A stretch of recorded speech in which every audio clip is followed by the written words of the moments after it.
مقتدی جو ہے امام کے پیچھے کھڑا ہو کر جب نماز پڑھ رہا ہو تو کیا اس صورت میں بھی اس کے لیے لازم ہے کہ سورہ فاتحہ پڑھے؟ اس میں دو رائے ہو گئی، بلکہ تین۔ ایک رائے انتہائی ہے اور وہ فقہ حنفی کی طرف منسوب ہے کہ اگر آپ امام کے پیچھے مقتدی کی حیثیت سے نماز پڑھ رہے ہیں تو کسی بھی رکعت میں آپ سورہ فاتحہ نہیں پڑھیں گے۔ ایک دوسری بالکل برعکس رائے ہے، وہ امام شافعی رحمۃ اللہ علیہ کی ہے کہ ہر حالت میں چاہے امام جہری رکعت پڑھا رہا ہو جس میں وہ بلند آواز سے سورہ فاتحہ پڑھ رہا ہو، اور چاہے وہ سری رکعت ہو، ہر حالت میں مقتدی کو بھی پڑھنی۔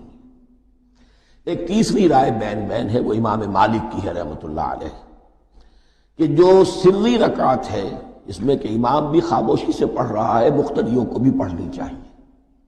جو جہری رکعت ہے جس میں کہ امام بلند آواز سے پڑھ رہا ہے، اس میں مقتدیوں کو خاموش رہ کر پوری توجہ جو ہے سننے پر صرف کر دینی چاہیے۔ اذا قرئ القرآن فاستمعوا له وانصتوا، جب قرآن پڑھا جا رہا ہو تو پوری توجہ اس کے پڑھنے پر مرکوز کر دو اور خود خاموش رہو۔